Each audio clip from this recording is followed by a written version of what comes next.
Welcome to the League of Women Voters Perrysburg Area's 2025 Candidates Forum. I'm Starv Ladarski, President of the Perrysburg League. Our forum today is being held at the Way Public Library, and we thank them for the use of this meeting room. The forum is being video recorded by WBGU for future on-demand viewing by the public. We appreciate their help in making this forum available to the public. We ask you not to make audio or video recordings during the forum and to observe the League's rule that the recording of each race be viewed only in its entirety. The forum has three parts: Perrysburg City Council, Perrysburg Township Trustee, and Perrysburg School Board. The Perrysburg mayor race will also be on the November 4th ballot. There are two candidates for mayor, Aaron Harder and Mark Weber. Mark Weber is unable to participate due to a prior commitment. The nonpartisan policy of the League of Women Voters precludes us from conducting a forum for any race when only one candidate running for the office will be present. Voters will also see the Perrysburg Municipal Court Judge race on the November 4th ballot.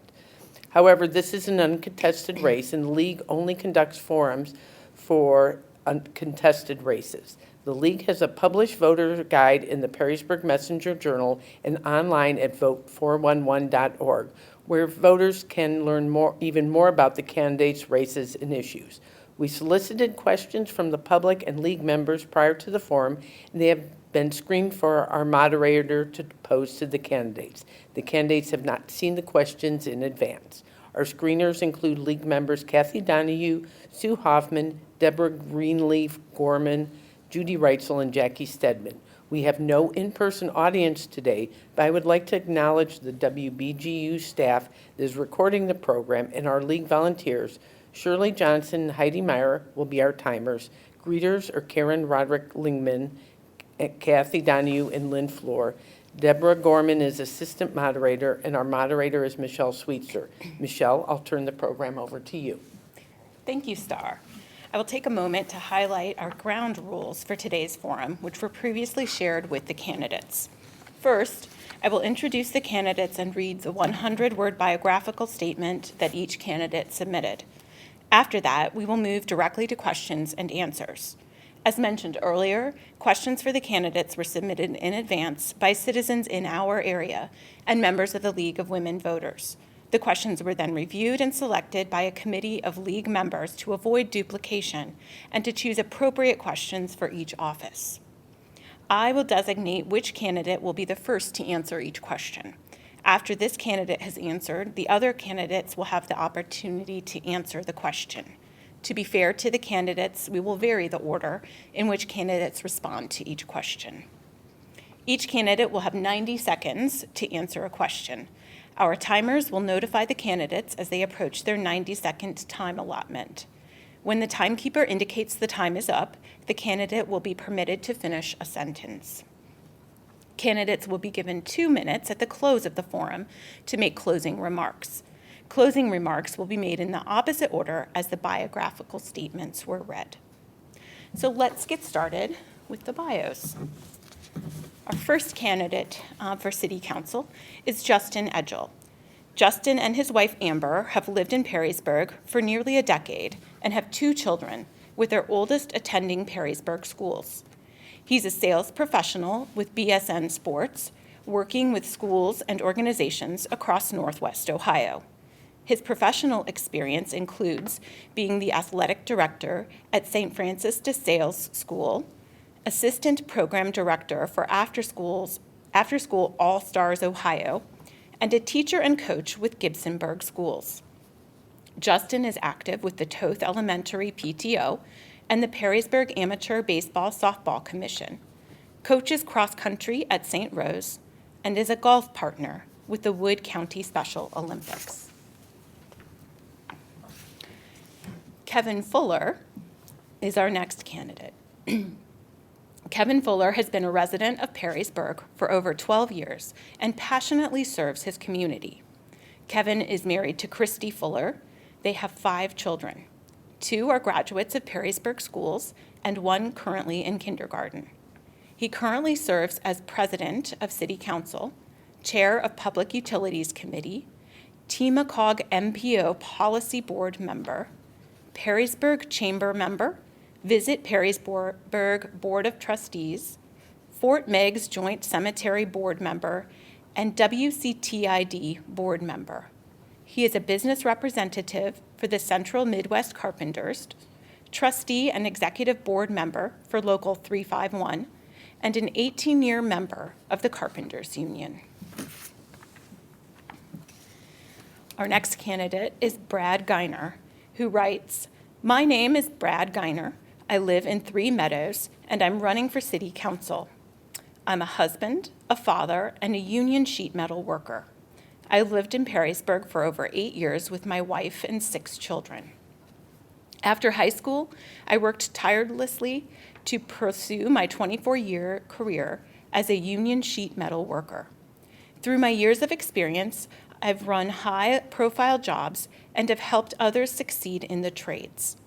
I've had the honor working with our local community by volunteering at women's shelters for domestic abuse survivors, as well as teaching martial arts." Our final city council candidate today is Aaron O'Rear. Aaron O'Rear is committed to strengthening community connections and ensuring thoughtful growth. A longtime resident and stay-at-home mother of 3 daughters, Aaron brings a fresh perspective rooted in service, collaboration, and practicality. She currently serves as vice chair of the Board of Zoning Appeals, where she has supported business-friendly decisions while balancing neighborhood needs. Active in the Perrysburg Schools and PTO, where she serves as vice president, Erin works to bring people together for the good of families and the community. She is running for council to expand representation, elevate resident voices, and help shape Perrysburg's future with balance and accountability. So we'll now begin with the questions. And our first question is going to go to Aaron. You were the lucky winner of the draw. And that question is, what pressing issues made you run for this office? What do you hope to accomplish as a city council member? Okay, so I obviously, as you said in my bio, I am very involved in our schools. I am vice president of the Toth PTO, where 2 of my daughters attend, and I have previously served on the Positive Behavior and Intervention Supports Committee as a parent representative over at Union Preschool. I have worked in television news as a producer, and so I feel like I have a unique perspective of local municipalities and local government. Obviously, what pushed me to do this was probably more than anything, issues happening in the schools. And while the city and the schools are 2 different entities, there are things that the city can do to support our schools, such as infrastructure improvements to make routes to school safer and to help support our community that way. Excellent. Thank you. We'll now move on to Justin for your response.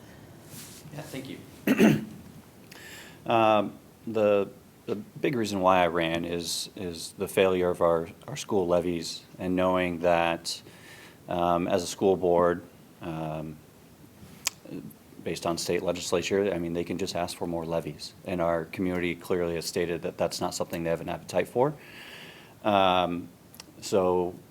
Working with the relationships I had on council and just starting to learn more, I felt that I could make a positive change impacting the schools and impacting our city if I were to be elected for city council. So my goal with that would be to, as mentioned, to diversify our tax base, attract big business, work with the townships, work with the county, try to get businesses here, show them that Perrysburg is more than just a destination to live and play. It's a place to work and grow your business.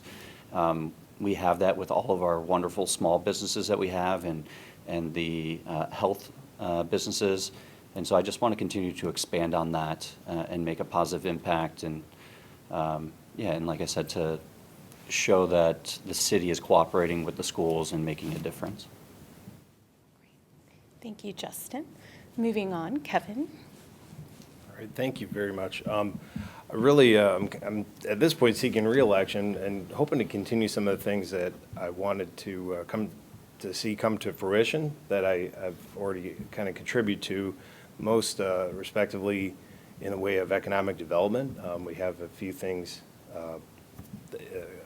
in the works in that sort of idea there. So that's going to bring some partners to the table from the community, as well as, again, part of that is to help us diversify our tax base to bring some more businesses without jeopardizing the things that make Perrysburg important and a wonderful community to live in. So outside of, I know my resume sounds, like I said, on all these boards and things like that, but I do come from manual labor. I spent many years in my tools, so I felt like I was able to bring a practical and common sense approach to city council, as opposed to just being an office person. I was able to contribute some of that knowledge, really from the what I call the trenches and the trades. So I was able to bring that forth, and we do have quite a bit coming up with infrastructure as far as a wastewater treatment plant and getting things in line with the EPA and making sure we do things right. Thank you, Kevin. And finally, Brad, I'll invite your response. Thank you. I would say what probably motivated me the most to run for city council is I think Perrysburg has done a great job so far, and I'm just trying to bring a new, fresh perspective to the city. I would like to see a little bit more commercial infrastructure to help off-base the tax burden that the taxpayers are paying right now. I think we're concentrating too much heavily on residential, and we're clogging our schools. And I just want to find different ways of making it a little bit better for our schools. So it's the schools that are probably the biggest concern that I have right now. Great, thank you. So moving on to our second question then, which I want to articulate that if you need me to repeat a question at any point, please feel free to ask. Our second question is, describe your experience working with different stakeholders, including businesses, community organizations, and residents. And for this question, we will begin with Justin. I have a large background in working with multiple stakeholders. I was a nonprofit administrator working in Columbus City Schools and then relocating and working with Toledo Public Schools, also a little bit with Cleveland Metro. Obviously in that role, we had to find funding from various different avenues, working with Ohio State to secure staffing needs and funding, curriculum, working with Arnold Schwarzenegger and his sports program to provide after-school experiences and summer opportunities for our kids. And I've even done that as an athletic director at St. Francis, where as the AD, you're not just overseeing sports, you're working with academics, you're working with enrollment and funding and all of that. So working with different stakeholders to develop relationships to secure financial stability is something that I have an extensive background with. And then even with my other opportunities with Perrysburg Amateur Baseball, I mean, trying to find different donors so we can keep that program alive and thriving are things I've done in the past. Great, thank you. Moving on, I will invite Kevin for your response. Yes, thank you. I know we, as you have all seen out here on our main roads here, we are doing some infrastructure improvements. And before we engage in that, it was really important to me to ask of the administration to engage our small businesses that are located in the uptown area. And as we get into this project, it was a priority of mine to make sure that we had accessibility into those businesses, as I know some of those people, that's their livelihood. That's how they make their money. And that was an extremely important part of that project for me. And really that took some collaboration with the chamber, our city administrator, and the chamber kind of being a filter there for the businesses, and also working with Visit Perrysburg to get the word out on that as well. So that was a really important part to me, and then stopping in and patroning their businesses in that area. We'll have some focus through events and things like that that'll be coming to Levis Commons next year.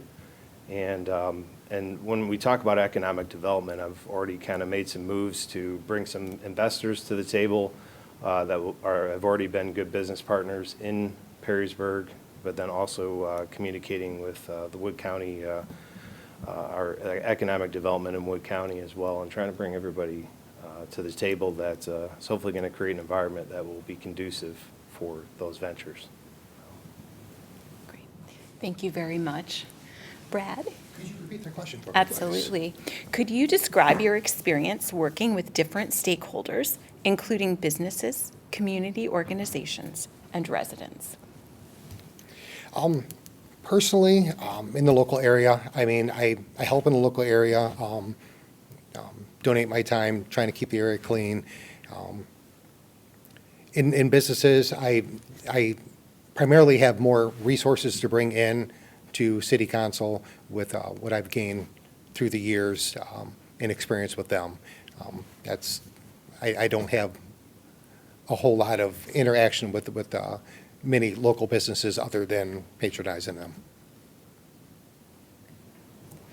Okay, great. And then Erin. Okay, so I think most importantly, I have had a really great experience for months now going around and being able to talk to voters and go to their homes. My 3-year-old has been given an insane amount of candy and popsicles this summer. It has been a really lovely experience getting to really have conversations and hear from voters about what they want to see more of or less of, or things that they just want to keep the same. I obviously, as a journalist, have a lot of experience gathering information and talking to people and asking questions that need to be asked. As the PTO vice president, I just in the spring had to call around for Teacher Appreciation Week to get some donations for our teachers and be able to give them a nice self-care week. So contacting different businesses for that theme. And yeah, I have sent out letters to local businesses asking for their feedback, and I've actually gotten a lot of really good feedback so far, and so I hope to continue those conversations, and I really hope that people continue to just reach out to me because, like I said, I have really enjoyed it. Thank you. Okay, switching gears a little bit, our third question is, what is your role in the zoning code update as a city council member? And what do you view as the 3 most pressing issues needing to be addressed in present zoning code? For this question, we'll start with Kevin. Yes, thank you. Mayor Mackin and I actually assembled a team of individuals to go through our zoning code. Those are business people. I think we have some contractors on. We have a person that served on city council, and of course our planning and zoning director, Brody Walters. So we assembled a team, a very well-rounded team, I think, of different aspects of the industry and as far as planning and zoning goes. So they all are bringing things to the table that are, I think, are unique in their own rights, but trying to hopefully refine the code a little bit to be more, I'll just kind of put it this way. If a business were to, say one of our shopping centers were to do like a facade upgrade or to do some paving, they can't just generally just do that without having to do a bunch of other things. So a project that might be a beautification project could potentially cost a little bit more money. I don't know the percentage on that, but trying to change the zoning code in a way that is conducive for both residents and business owners alike, so that people want to come here and do business and live and feel that they're supported by the codes that are around them. Great. Thank you much. And then we'll ask Brad for your response. Could you repeat the question for me? What is your role in the zoning code update as a city council member? And what are the 3 most pressing issues needing to be addressed in the present zoning code? I would like to play a role with the zoning. I'm looking to make sure that we can encourage positive growth in the Perrysburg area, more in the commercial industry. I think our area is very saturated in residential, and we're losing out on very valuable tax revenue that we could collect from these commercial businesses. It's a fine line to work between them, to make it friendly for businesses to come in and to get proper growth. Great. Erin? Okay, so obviously, I do not have, as a member of council, I wouldn't have a role of creating the revised planning and zoning code, but I would have to approve or reject it. And so I think that my experience on the Board of Zoning Appeals has been very helpful getting familiar with the code that is going to be changed. But I obviously have experience that will help with that. We need to make things more business-friendly, easier for, and more welcoming for businesses to, come here. And I think that, yeah, sorry, I lost my train of thought, but yes. Okay, great. Thank you much. And finally, Justin. Yeah, I think my responsibility currently as a candidate for council is to learn as much as I can, and I've been doing that by meeting with every single council member, the mayor, the head of every department within the city, citizens, local developers, superintendent, school board members. I'm trying to learn as much as I can, and so that if I were to get elected on day one, I'm ready to jump in and start getting to work. And what does that look like with the zoning code? As Aaron mentioned, where that process is, and when we get if we were to get elected, like we would be voting yes or no, reviewing all of that language. I think the top three issues, or some of the issues, are just making sure that it's modern, the language makes sense, that it's business friendly, that as Kevin alluded to, we're eliminating some of the hurdles that businesses need, but at the same time, we need to maintain what we want Perrysburg to look like. We don't want it to be a bunch of strip malls that don't have you can't distinguish them between us and Toledo or Rossford. We want to be a unified look. So I think that the committee they assembled is doing that job now, and I look forward to reviewing what they have and approving or declining or asking for changes. Yep. Thank you. Okay. Our final question for you this morning is, how do you propose fixing the SSO, sanitary sewer overflow problems, facing the city's sewer treatment plant as it relates to the latest EPA mandates? And for this question, we'll begin with Brad. Could you repeat it one more time? How do you propose fixing the SSO, sanitary sewer overflow problems facing the city's sewer treatment plant as it relates to the latest EPA mandates?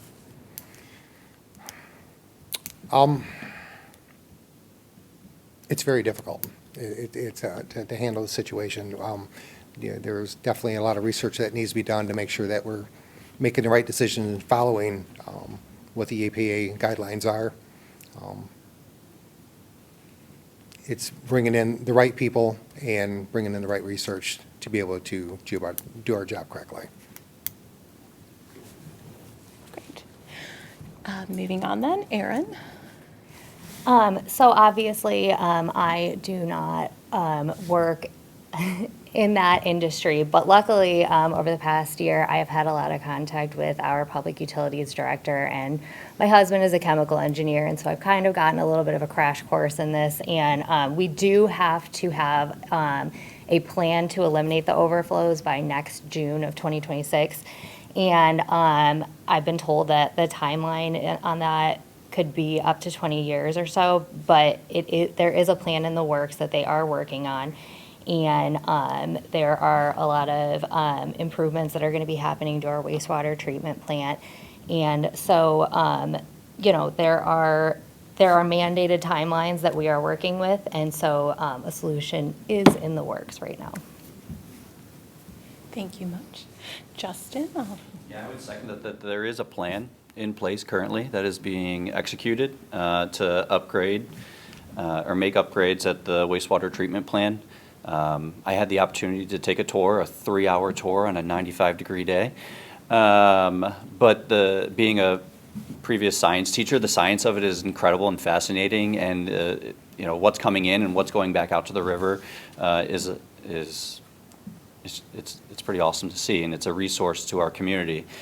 To avoid these overflows, we need to institute that plan. We need to move forward with our stormwater mitigation plan. That's going to take a lot of work and a lot of time, especially within our tree streets neighborhoods. It's going to require the city to go into some people's yards to put in proper infrastructure.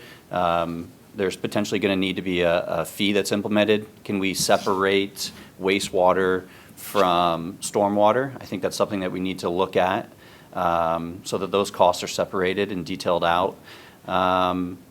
Again, there's a plan in place and it needs to be implemented, and my goal is to oversee that and to make sure that we're on budget and we're hopefully beating that 20-year timeline that Aaron mentioned. Yeah. Great, thank you. And finally, Kevin, I'll ask you for your response. Yeah, thank you. So like other folks up here stated, we do already have a plan in place. A lot of that has been working with the EPA, the Ohio EPA on the front end of things. We've been doing stuff as far as flow monitoring. We've been doing smoke testing.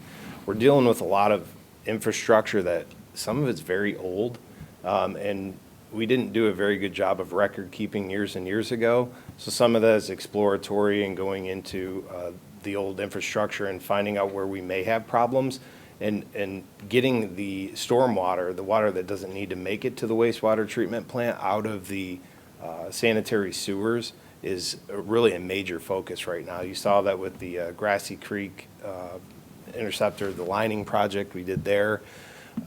And you're going to continue to see more again going into June of 2026. I feel like we're on target to meet the requirements of the EPA. I feel like we're actually doing better than that. So I know one of the things that I stress to the Department of Public Utilities, as we've seen federal, this sort of deregulation mindset come from the federal level, it was my encouragement of them that even if there is deregulation, that we continue on the path that we are on, because I feel like it's a solid path forward, and it's what's right. We need to keep sanitary sewage. It needs to stay out of our rivers and streams and needs to go to the wastewater treatment plant. Thank you. Great, thank you. So I will now invite each candidate to provide their closing remarks, and we will do that in the opposite order that I read the bios. So that means, Aaron, we'll begin with you. I want to say thank you so much to the League of Women Voters for the important work you do hosting today's forum and the important work you do in our community. And thank you so much to everyone viewing this and becoming more informed about all of us. I'm very grateful for the chance to share my vision and goals for our community. Over the past months, I've had countless conversations with neighbors, business owners, and residents across town, and I want to thank everyone who's taken the time to share their thoughts with me. I've learned so much for this process, whether it's from my service on the Board of Zoning Appeals, meeting with our city's department heads, riding along with police officers like I got to do last week, or simply listening to the concerns of residents.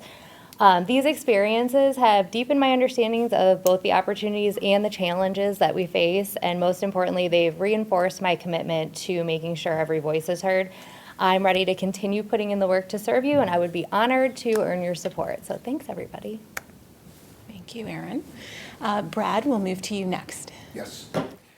I'd like to thank the Perrysburg League of Women Voters for hosting this forum today, and to everyone watching at home, taking the real interest in the future of our city. The thought that I want to leave you all today is this: Perrysburg is a wonderful place to live. From our great schools to our safe neighborhoods and streets, to the caring residents that makes Perrysburg what I feel is the greatest place to live. I see concerns with our rapidly growing residential community that seems to be growing faster than our schools can handle. We have seen a lot of apartments, duplexes, and quadplexes introduced to the city, causing a strain on our school systems. I believe we need to concentrate on smart development and bring in the right type of commercial businesses to expand our tax base and ease the burden of our taxpaying citizens. I will commit to investing in our infrastructure and expand and maintain our city services like police, fire, and our beautiful parks. This is the kind of leader I aspire to be as a member of Perrysburg City Council.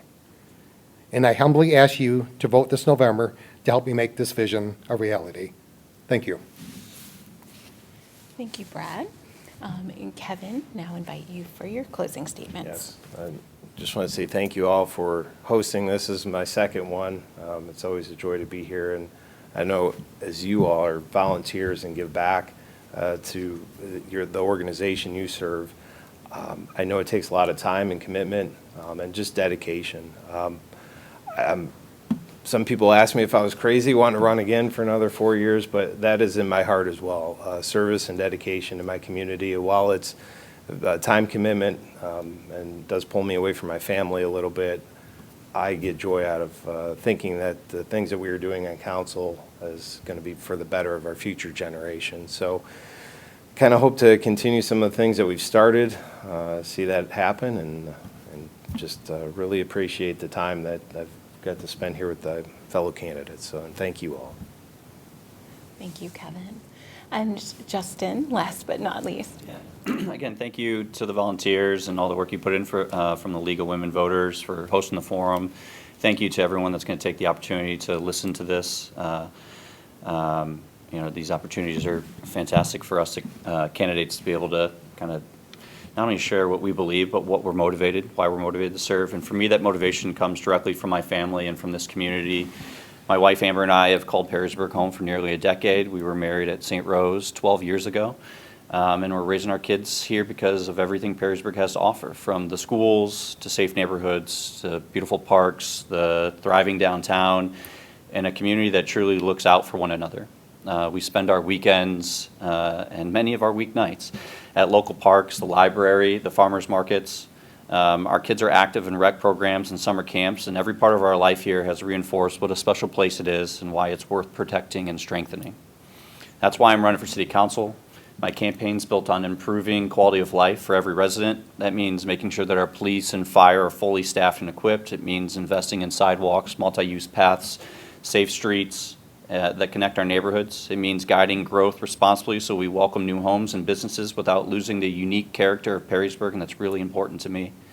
It means strengthening our infrastructure, from the wastewater upgrades that we discussed to the current downtown revitalization, and doing it on time and on budget. And it means supporting the small businesses and local institutions that make Perrysburg vibrant. My background as a teacher, nonprofit director, and athletic director has always been about service, listening, leading, helping others, and I bring that same approach to city government. I don't pretend to have the answers, but I will be working with all of you to find solutions. So again, I ask for your vote on November 4th, and let's make Perrysburg great together. I appreciate that. Thank you. Okay. That concludes this portion of our program. Thank you, candidates, for participating today. And Star, I'll turn it back to you for further remarks. Thanks, Michelle. And thank you again, candidates, for participating today. Just a reminder for our viewers, you can go to vote411.org for more Q&A and information about the candidates. We'll take a short break and then resume with the Perrysburg Township Trustees candidates. Thank you. Welcome back to the League of Women Voters Perrysburg Area's 2025 Candidates Forum. I'm Star Vladarski, president of the Perrysburg League. We're ready to resume our forum today with the candidates for Perrysburg Township Trustee. I'm going to repeat a few items from my earlier remarks for the candidates' benefit. We ask you not to make audio or video recordings during the forum and to observe the League's rules that the recording of each race be viewed only in its entirety. We have solicited questions from the public and League members prior to the forum, and they have been screened for our moderator to pose to the candidates. The candidates have not seen the questions in advance. Our screeners were League members Kathy Donahue, Sue Hoffman, Deborah Greenlee-Gorman, Judy Reitzel, and Jackie Stedman. We have no in-person audience today, but I'd like to acknowledge the WBGU staff that is recording the program and our League volunteers helping us out. Shirley Johnson, Heidi Myers are our timers. Greeters are Karen Roderick Lingerman, Kathy Donahue, and Lynn Fleur. Deborah Greenlee Gorman is our assistant moderator, and our moderator is Michelle Sweetser. Michelle, I'll turn the program over to you. Thank you, Star. I'll take a moment to highlight our ground rules for today's forum, which were previously shared with the candidates. First, I will introduce the candidates and read the 100-word biographical statement that each candidate submitted. After that, we will move directly to questions and answers. As mentioned earlier, questions for the candidates were submitted in advance by citizens in our area and members of the League of Women Voters. The questions were then reviewed and selected by a committee of League members to avoid duplication and to choose appropriate questions for each office. I will designate which candidate will be the first to answer each question. After this candidate has answered, the other candidates will have an opportunity to answer the question. To be fair to the candidates, we will vary the order in which the candidates respond to each question. Each candidate will have 90 seconds to answer a question. Our timers will notify the candidates as they approach their 90-second time allotment. When the timekeeper indicates that time is up, the candidate will be permitted to finish a sentence. Candidates will be given 2 minutes at the close of the forum to make closing remarks. Closing remarks will be made in the opposite order as the biographical statements were read. So let's get started. I'll begin by reading our bios. Gary Britton is our first candidate for Perrysburg Township Trustee. Gary Britton is a lifelong Perrysburg Township resident, 4th generation to live on the family farm, and 3rd generation Perrysburg Township Trustee. Gary is married to Rebecca, has 2 children, and they have 2 granddaughters. Gary retired in 2018 from the Wood County Engineer's Office as road superintendent/project manager. As a trustee, he serves on the Finance, Health Insurance, and Department Head Budget Finance Committees.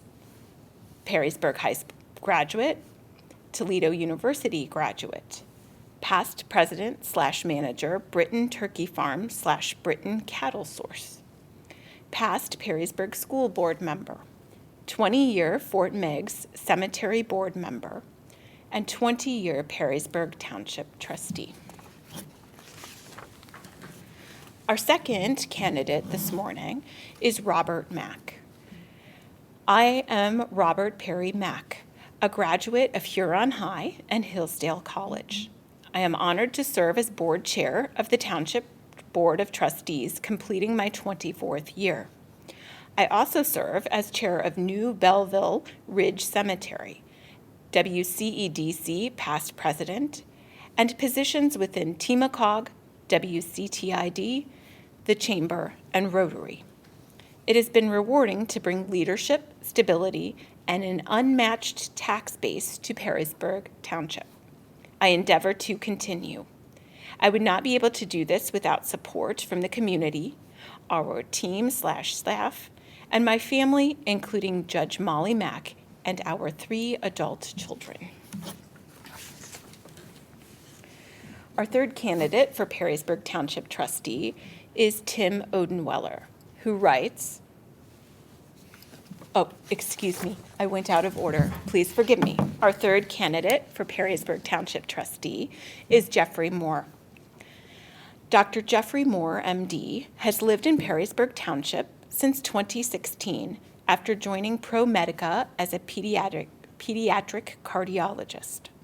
Originally from Rockford, Illinois, he earned his medical degree from Wright State University, where he met his wife, Dr. Erica Manis, a local sleep psychiatrist.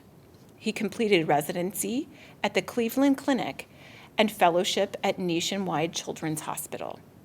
A Miami University graduate, Dr. Moore now serves as Associate Pediatric Clerkship Director at the University of Toledo School of Medicine.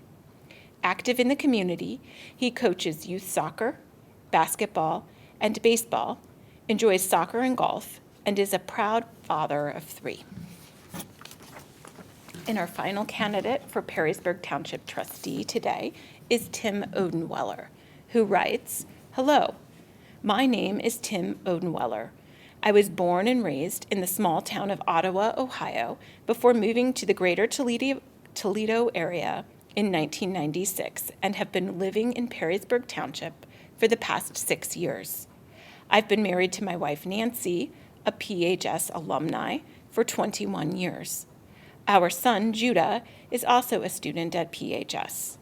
I've spent the last 30 years in manufacturing, working my way up from the bottom to the level of plant manager. In my spare time, I am a triathlete and coach marathon runners. Thank you. Okay, so that is our bio session for our Perrysburg Township trustee candidates. We'll now move to the questions.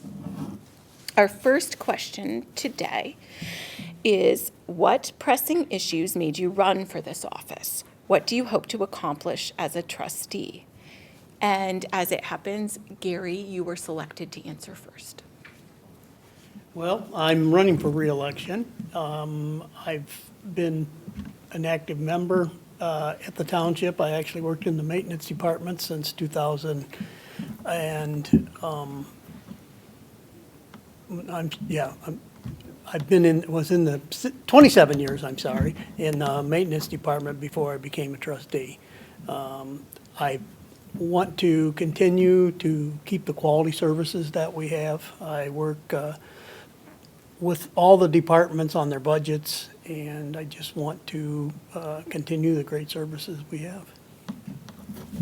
Thank you. We'll move on, and Bob.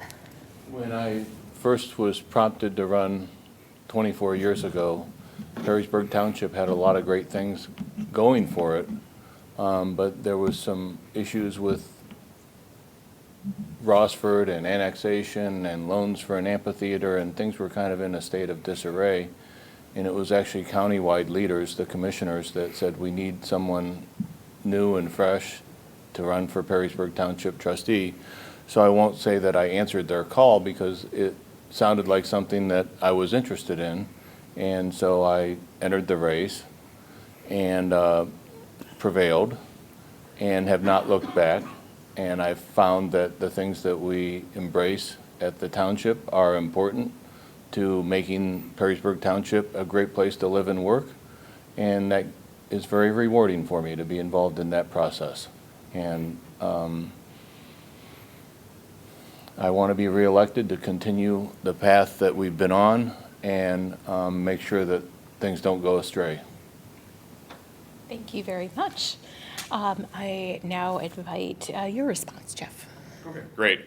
So this kind of started, was talking with my wife about potentially getting into politics, and I'd like to tell you that it was like just a little nudge, but it was more of a firm shove from my wife saying, okay, you need to get involved now. So kind of the natural thing was I looked at it as, well, how can I give back to my community?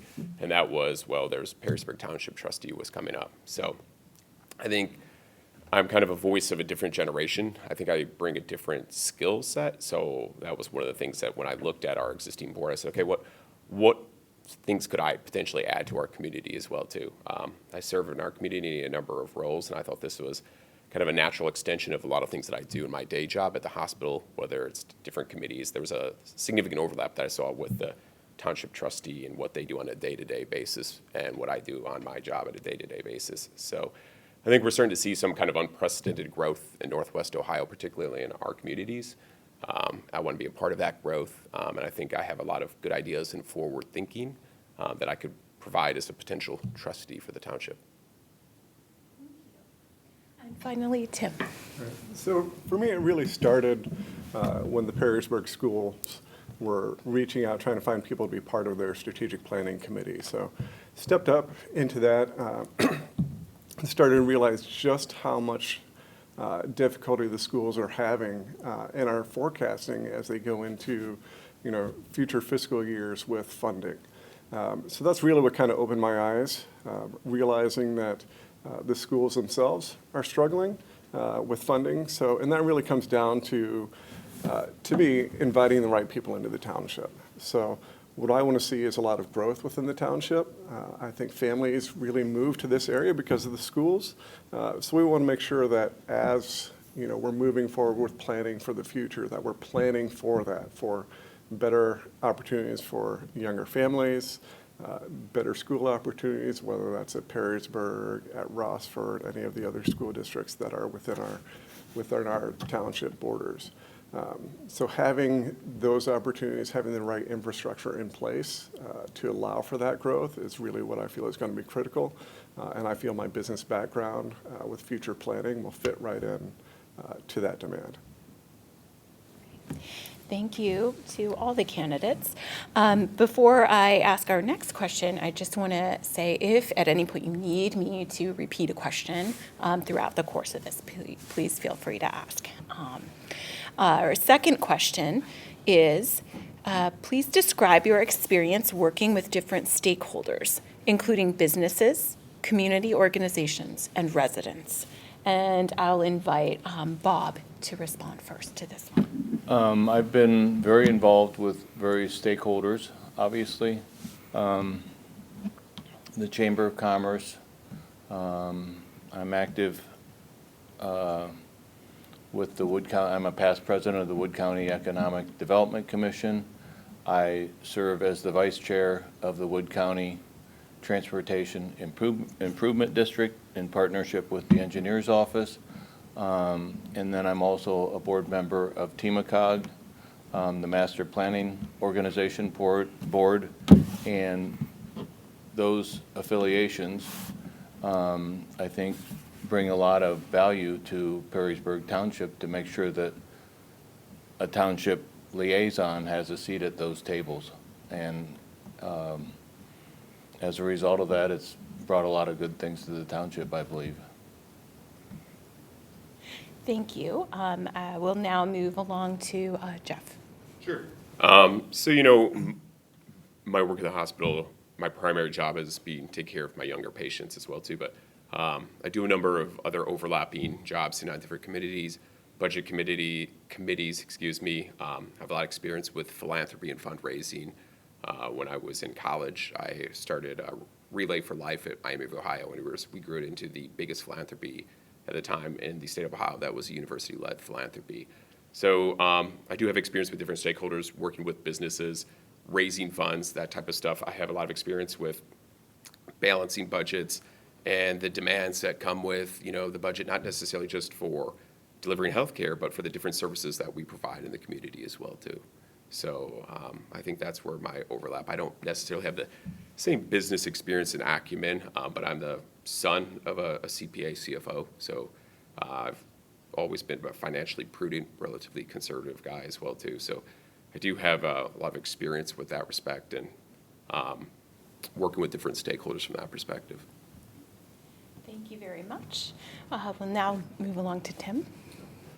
So for me, the biggest experience that I had dealing with various stakeholders was when I was council chair for New Harvest Church in Oregon, Ohio.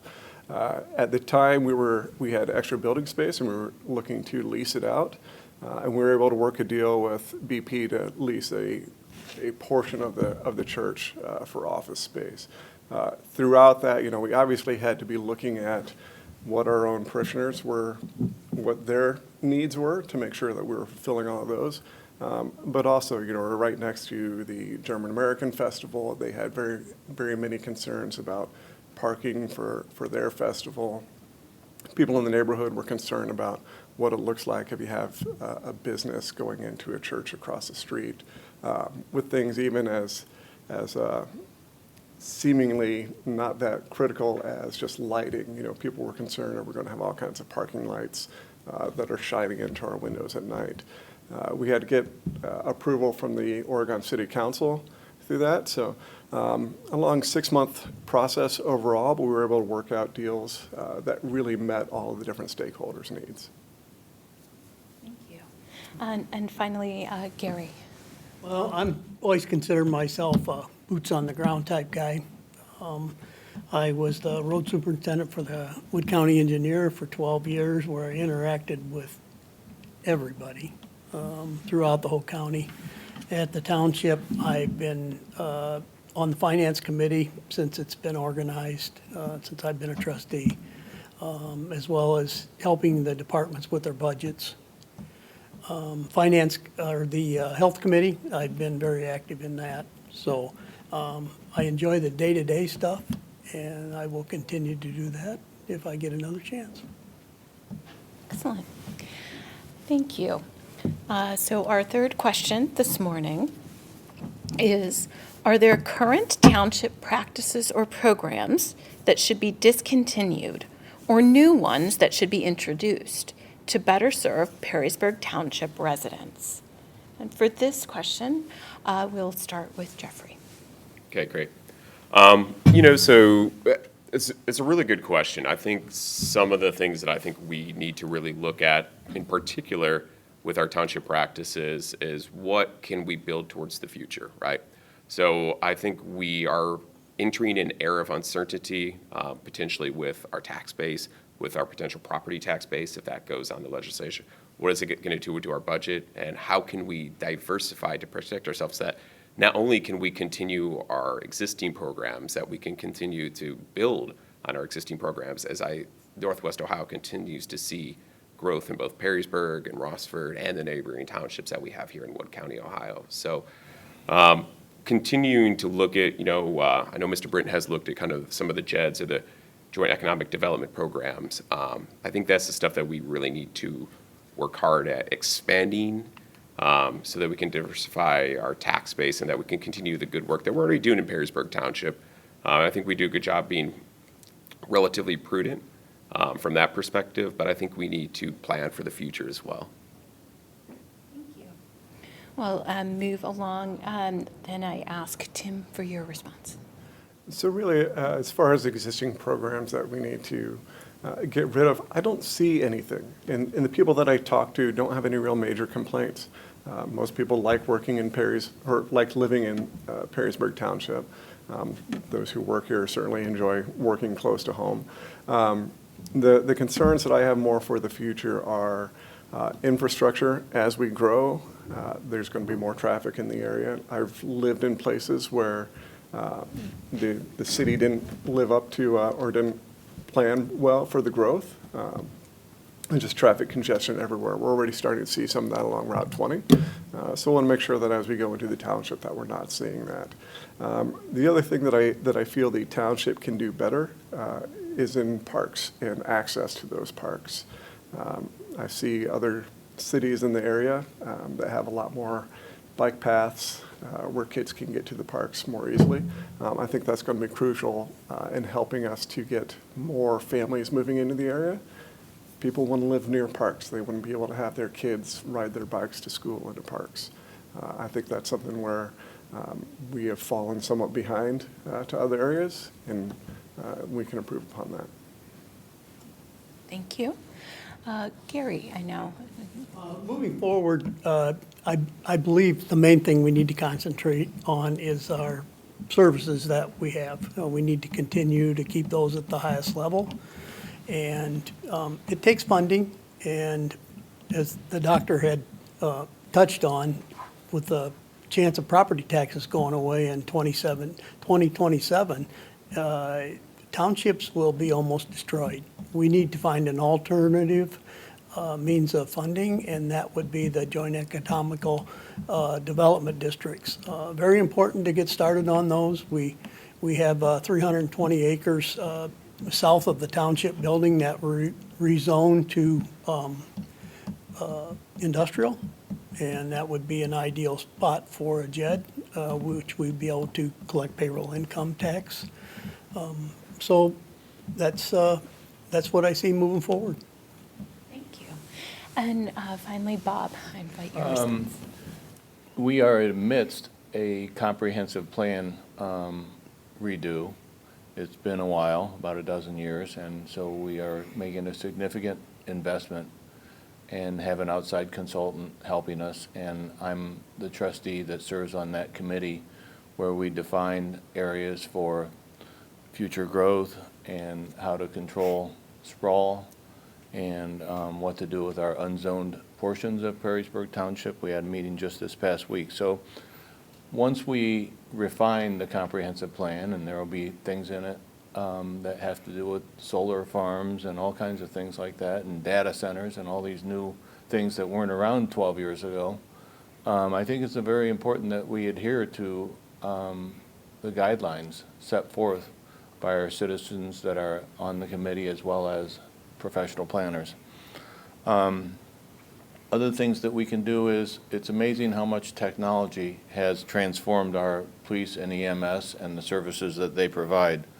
And so it'll be interesting to see how that moves forward. Lastly, we have some land and some areas that we have defined for, that would make a great park.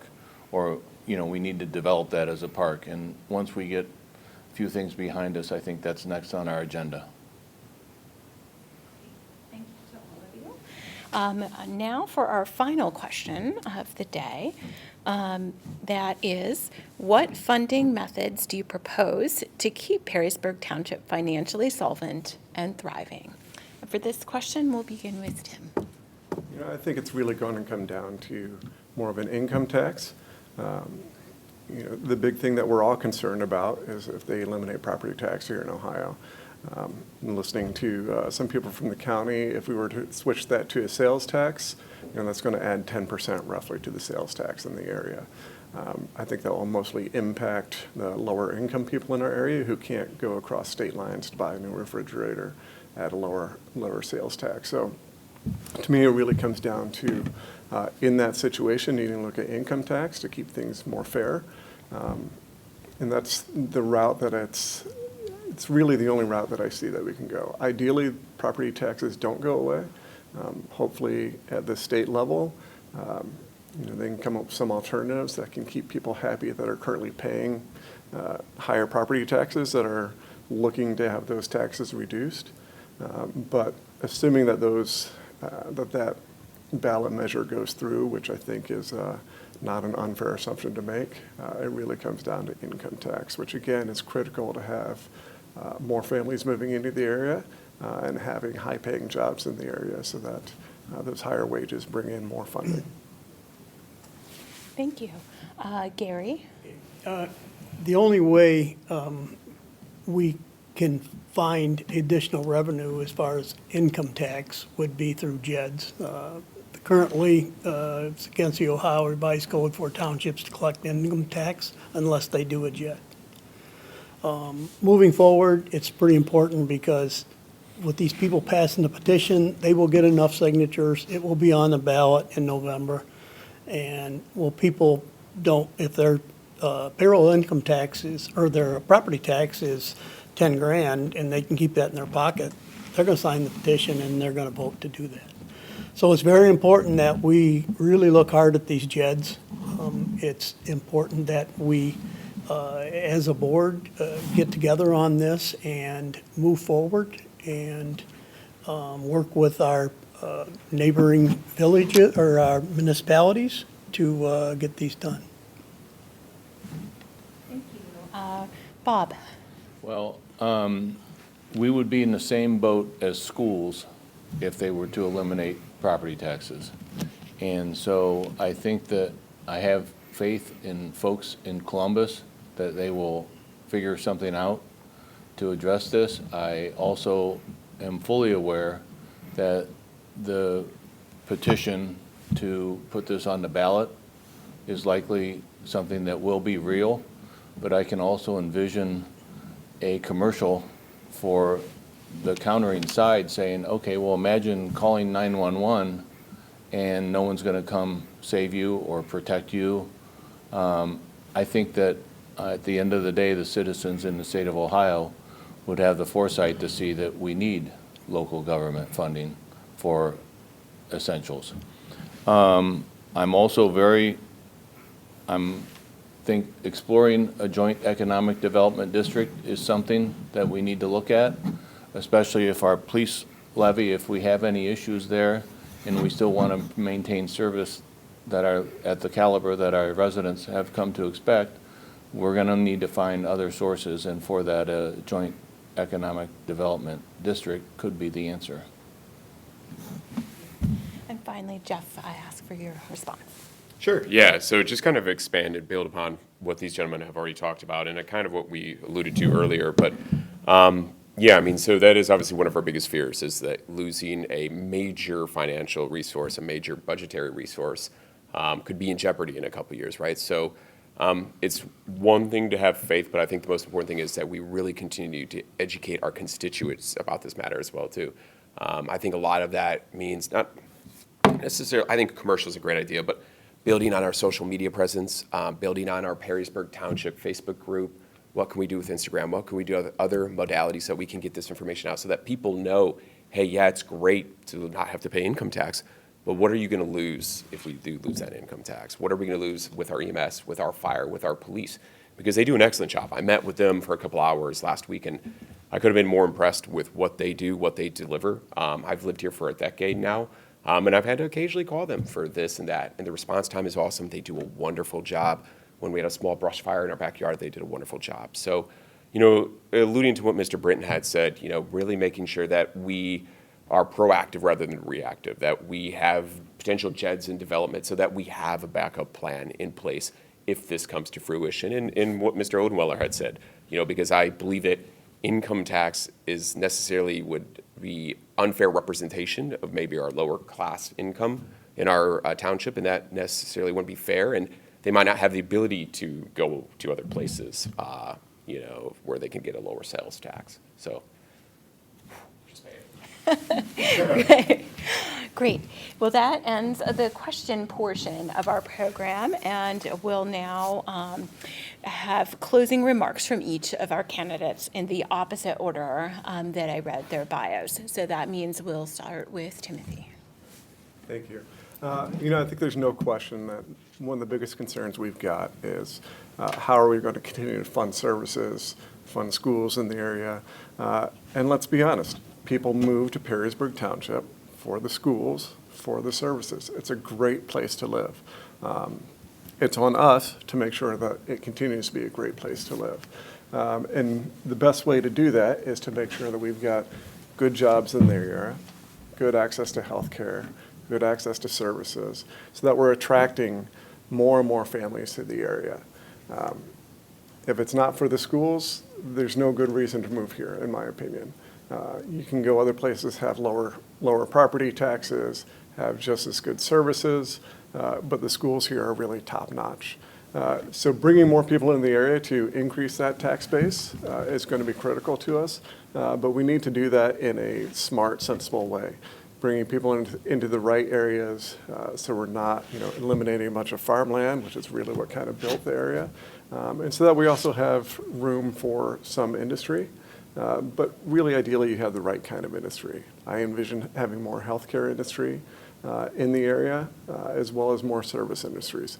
People don't want to necessarily live next to a big factory or a big data center, a big Amazon warehouse that's creating a lot of traffic. But people still want to be close to their jobs and have good paying jobs. I believe that that's where we can do better here in the township. As Mr. Mack alluded to, we've got a new comprehensive plan that's being built right now. It's going to be critical to follow that plan because that's the plan that really our residents have spoken up and said what they're looking for in the township. So let's make sure that we're following that. Thank you. Moving on, Jeffrey. Sure. So, I'm really looking forward to this because I'm very invested in this community. I have a 9, 7, and a 4-year-old, so I have younger kids in this community. And I really want to see it to continue to grow, strengthen, and continue to keep that nice township rural roots that we have here based in the community as well, too. So, I've told people before, I'm a pediatrician, I'm not a politician. So I might not necessarily be the most loquacious or well-spoken at this type of stuff as well, too. But I'm intelligent, I'm hardworking, I'm smart, and I consider myself a really good problem solver. So I think that I would make an excellent township trustee. I have a lot of experience with budgets, administrative work on the side as well, too. So I'm just hoping that the fine people that follow this and listen to this, they would give me their vote. Bob. I would like to thank the league for hosting this event, which provides greater transparency to local government. Social media can be a good thing, but it can also be not so good if it goes the wrong way. And here we have ground rules and a process. So I thank you once again for doing that. I'm also grateful to the voters that have supported me in the past. and especially our team of employees that work each day to make the township a great place to live, work, raise a family, and ultimately retire. Some of the things that make us great, like our EMS team, they receive an annual award from the American Heart Association for response time and survival rates. They are being formally recognized at the Heart Ball in November. Our police department was given national prominence when the National Retail Federation featured them for a gift card crime ring bust a few years ago. And it just was so rewarding to see Perrysburg Township on the map for such recognition. Some of you, we've done a lot with our roads and curbs and things like that, and these things cost money. And we passed a road levy a couple years ago to make up for a shortfall there, and residents really appreciate that. And lastly, we would not be able to do any of this without our tax base being unparalleled, and this does not come by accident. There are some storm clouds on the horizon for taxation, and I would encourage the electorate to select leaders that know their way around the State House, and that's important. I continue to feel comfortable that my career allows me the flexibility to serve, and I always make myself available for township commitments, and it has been my distinct honor and pleasure to serve as trustee, and I ask for your vote. Thank you. And last but not least, Gary. Well, I've been a trustee I'm finishing my 20th year. Like I said, I'm a lifelong resident. I think it's important that we maintain the quality of services that we have. We have our new employees, as they come, they pick Perrysburg Township out, whether that's fire, EMS, maintenance. That's where they want to work because we're the best in the area. We have to make sure we can keep that high rate of services. And the revenue is going to be a big thing. My biggest concern is not so much for more residential. We need more industrial and commercial. That's where our tax base will be funded. So moving forward, I'd like to see that. I'd like to get another shot at another 4 years to make things go like they've been. Thank you. That concludes this portion of our program. Thanks again, candidates, for participating today. And Star, I'll turn it back to you for further remarks. Thanks, Michelle, and thank you again to our candidates for participating today.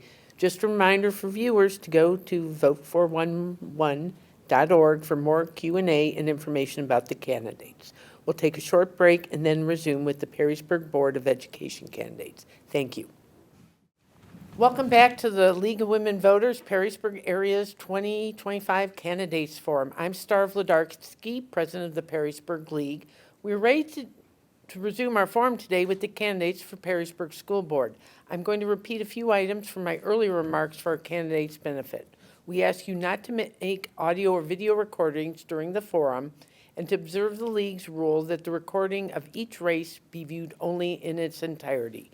We solicited questions from the public and League members prior to the forum, and they've been screened for our moderator to pose to the candidates. The candidates have not seen the questions in advance. Our screeners were League members Kathy Donahue, Sue Hoffman, Deborah Greenlee-Gorman, Judy Reitzel, and Jackie Stedman. We have no in-person audience today, but I would like to acknowledge the WBGU staff that is recording the program, and our League volunteers helping us out. Shirley Johnson, Heidi Meyer, our timers. Greeters are Karen Roderick Lingerman, Kathy Donahue, and Lynn Floor. Deborah Greenlee-Gorman is our assistant moderator, and our moderator is Michelle Sweetser. Michelle, I'll turn the program over to you. Thank you, Star. I will take a moment to highlight our ground rules for today's forum, which were previously shared with our candidates. First, I will introduce the candidates and read the 100-word biographical statement that each candidate submitted. After that, we will move directly to questions and answers. As mentioned earlier, questions for the candidates were submitted in advance by citizens in our area and members of the League of Women Voters. The questions were then reviewed and selected by a committee of League members to avoid duplication and to choose appropriate questions for each office. I will designate which candidate will be the first to answer each question. After this candidate has answered, the other candidates will have an opportunity to answer the question. To be fair to the candidates, we will vary the order in which candidates respond to each question. Also, given the number of candidates for this race, we certainly understand if you would like us to repeat the question, so please don't hesitate to ask. Each candidate will have 90 seconds to answer a question. Our timers will notify the candidates as they approach their 90-second time allotment. When the timekeeper indicates the time is up, the candidate will be permitted to finish a sentence. Candidates will be given 2 minutes at the close of the forum to make closing remarks. Closing remarks will be made in the opposite order as the biographical statements were read. One last item, Casey Haywood is a candidate for school board but is not in attendance due to a prior commitment. So we're going to go ahead and get started with the bios. First candidate is Joe Adams, who writes, "My name is Joe Adams. My wife and I, along with our 2 boys, 15 and 10, have called Perrysburg our home for over 15 years. We chose to raise our children in Perrysburg because of the close-knit community and the excellent schools. I am an architect/project manager at a firm in Toledo, focusing on K-12 school projects. I also volunteer my time at the Ronald McDonald House, serving on their facilities committee. My wife has worked with Perrysburg schools for the past 8 years. My family and I are deeply rooted and take pride in our district and community." Our next candidate for school board is Nicole Clark. Nikki, a proud UT Rocket, holds a BBA in Operations and Supply Chain Management and Organizational Leadership. A CLAR Leadership Academy alum, she brings over 15 years of leadership experience, originally in logistics, specializing in federal compliance, budgeting, labor relations, and customer service.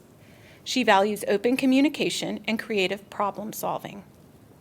Passionate about education, community, and continuous improvement, Nikki actively supports local schools and charities through volunteer work.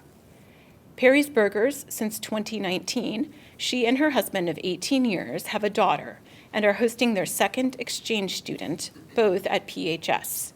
She enjoys reading, movies, puzzles, games, and her dog, Grace.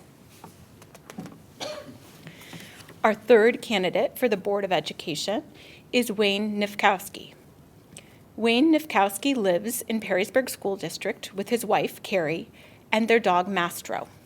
His stepson graduated from Perrysburg High School, and his stepdaughter currently attends there. Wayne, a veteran of the Ohio Army National Guard, has over 20 years of experience at Crow LLP, specializing in internal audit and financial services consulting. He is a member of the University of Toledo and University of Michigan Alumni Associations and the Institute of Internal Auditors. He previously served on the Thorne Township Zoning Board and Risk Management Association Columbus Chapter Board. Our next candidate is Chris Heathcote. Chris Heathcote has lived in Perrysburg since 2007 with his wife, raising 6 children through Perrysburg schools. 4 have graduated and 2 are still in high school. As a longtime parent, he has supported his kids' activities, including their rugby team, and has been connected to school life for nearly 2 decades.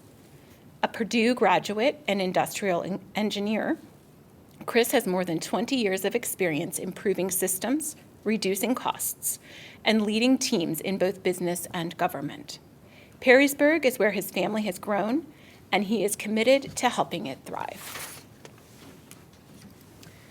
Our next candidate for Board of Education is Sue Larimer. 2008 brought me back to Perrysburg, Sue writes. 3 successful children have blessed me, the oldest a 2000 graduate of PHS. I've always been involved in education, not only as a teacher, but especially as a lifelong learner and also a board member. I've served on these committees: locally, operations, pupil services, communications, personnel, foundation, curriculum, OSBA delegate, legislative liaison, student advocate liaison, VP for 2 years. Regionally and statewide, Northwest Region Executive Council, Wood County Rep, Legislative Platform, Federal Legislative Advocacy Group, Student Advocacy Liaison Team, receiving in 2024 the Master Board Member plaque. Currently marketing for Melaleuca Wellness. Our next candidate for Board of Education is Denise Phillips. Denise Phillips and her family live in Perrysburg Township and owned Gathering Volumes bookstore.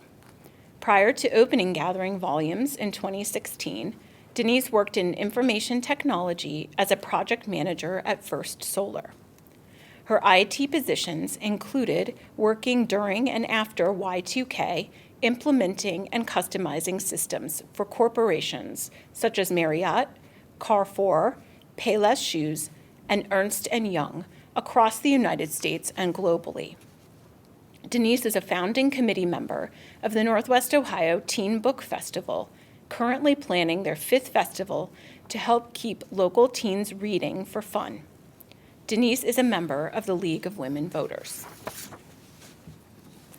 And our final candidate here today is Todd Underwood. Todd Underwood lives in Perrysburg with his wife, Machiko, and their 2 children, both of whom have attended Perrysburg schools.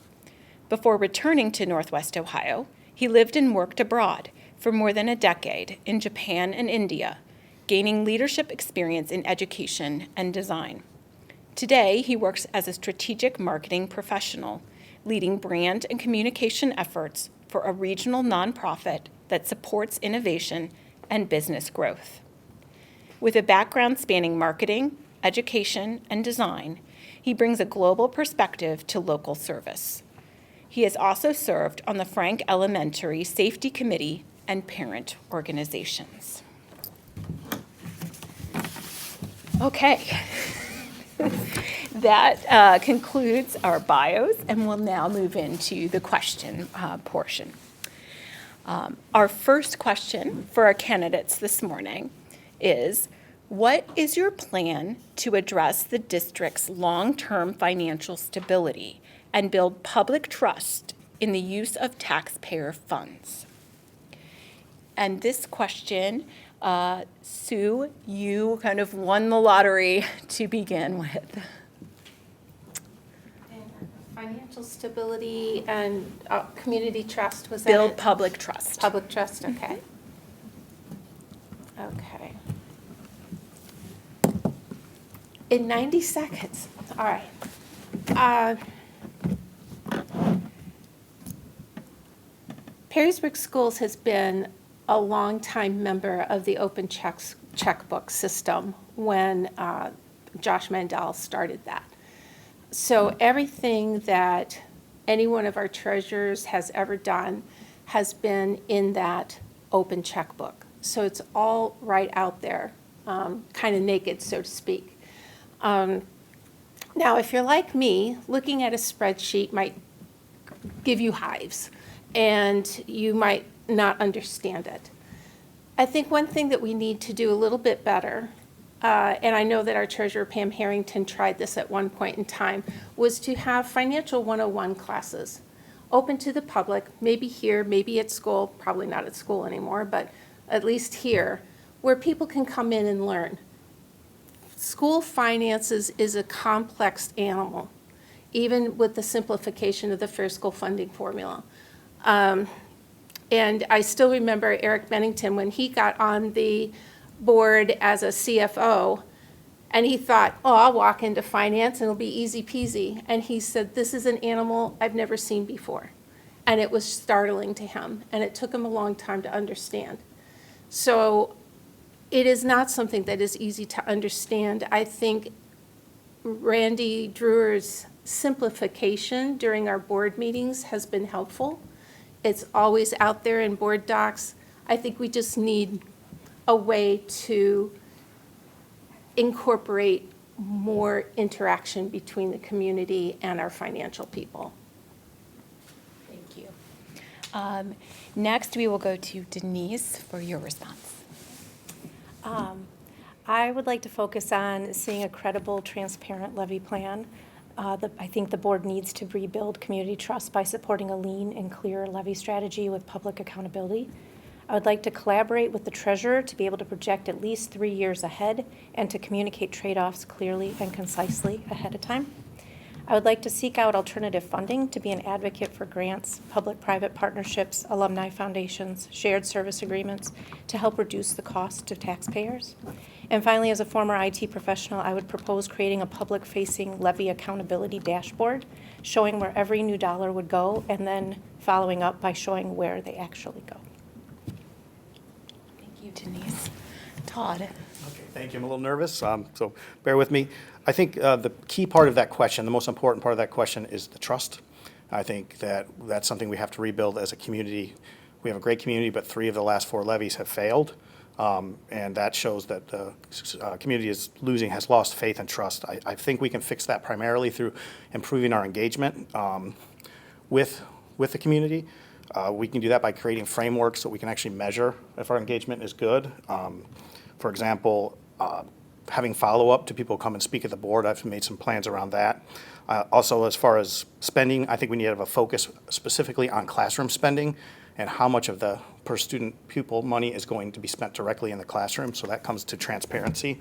And I think we have to do a better job of getting information in front of the community before decisions are made rather than trying to explain afterwards. For example, with these cuts that we have been suggested, if the levy fails, only now is a school preparing spreadsheets to explain where these cuts are specifically rather than before we had that vote. And I think we need to do a better job in that area. So trust is really the key to the foundation to all those issues. Thank you.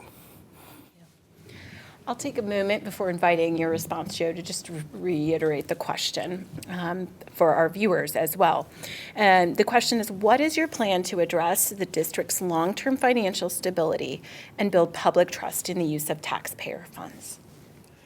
I would echo the trust piece as well. I think that's what I've been worried about all along. So the idea is, what we can do, adding transparency, and I like the idea of having some educational sessions. It sounds kind of loaded, but just helping the community understand, that school financing is very, very complicated. There's very strict rules that are mandated by the state. You can do things and you can't do things.